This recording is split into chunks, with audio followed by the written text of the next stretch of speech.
ओम शांति। आज 21/2/2025 की ईश्वरीय महावाक्य है।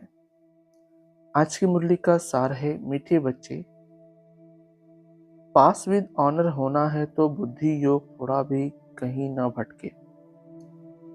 एक बाप की याद रहे, देह को याद करने वाले ऊंच पद नहीं पा सकते।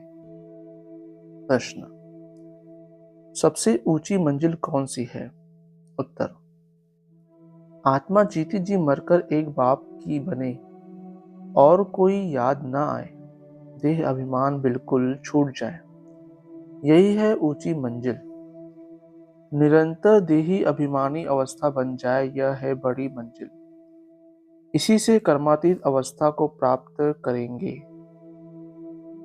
आज की मुरली से मुख्य पॉइंट: बाप कहते हैं मुझे याद करो और वर्षे को याद करो, फिर ज्ञान का सागर भी गाया हुआ है। इतनी अथाह पॉइंट सुनाते हैं, इतनी सब पॉइंट तो याद रह न सके। तंत्र अर्थात सार बुद्धि में रह जाता है, पिछाड़ी में तंत्र हो जाता है मन मना भव। अगला: तुमको तो यह बाप अविनाशी कमाई कराते हैं भविष्य के लिए। बाकी जो भी गुरु गोसाई आदि हैं वह सब विनाशी कमाई कराते हैं, विनाश के नजदीक आते जाते हैं, कमाई कम होती जाती है। तुम कहेंगे कमाई तो बढ़ती जाती है, परंतु नहीं।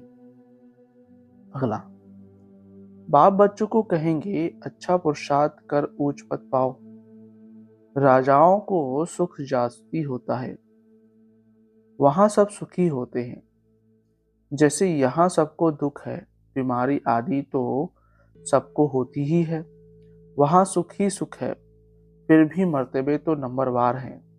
अगला: तुमको देह अभिमान से कितना निकलना है। मूल वतन में तो तुम हो ही देही अभिमानी। यहाँ देह होते अपने को आत्मा समझना है। देह अभिमान टूट जाना चाहिए, कितना भारी इम्तिहान है।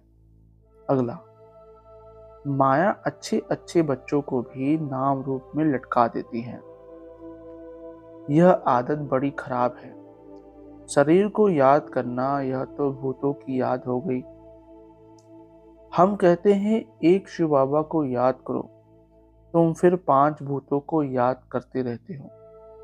अगला: बाबा कहते देह को याद करने वाले कभी ऊंच पद पा ना सके। यहाँ तो पास विद ऑनर होना है, मेहनत बिगर यह पद कैसे मिलेगा। देह को याद करने वाले कोई पुरुषार्थ नहीं कर सकते। बाप कहते हैं पुरुषार्थ करने वाले को फॉलो करो, यह भी पुरुषार्थी है ना। अगला: बाप के पास सर्विस के लिए आए और सर्विस नहीं की तो क्या पद मिलेगा। यह राजधानी स्थापन हो रही है, इसमें नौकर चाकर आदि सब बनेंगे ना। धारणा के लिए मुख्य सार: किसी भी देहधारी से लगाव नहीं रखना है।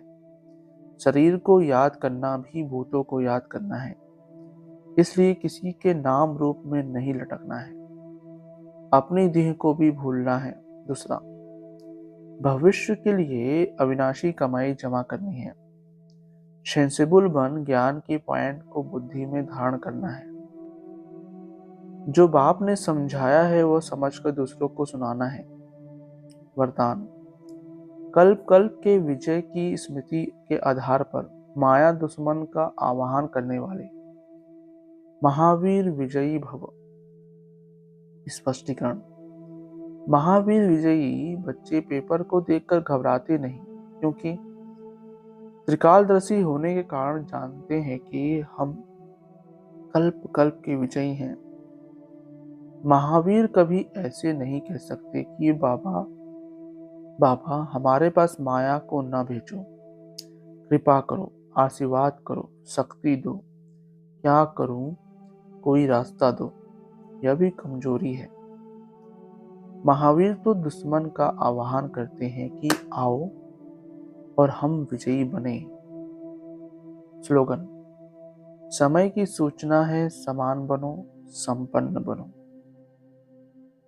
आज का अव्यक्त इशारा, एकांत प्रिय बनो, एकता और एकाग्रता को अपनाओ।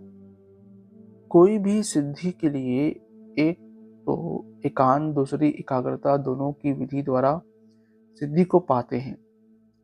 जैसे आपके यादगार चित्रों द्वारा सिद्धि प्राप्त करने वालों को विशेष दो बातों की विधि अपनाते हैं, एकांतवासी और एकाग्रता।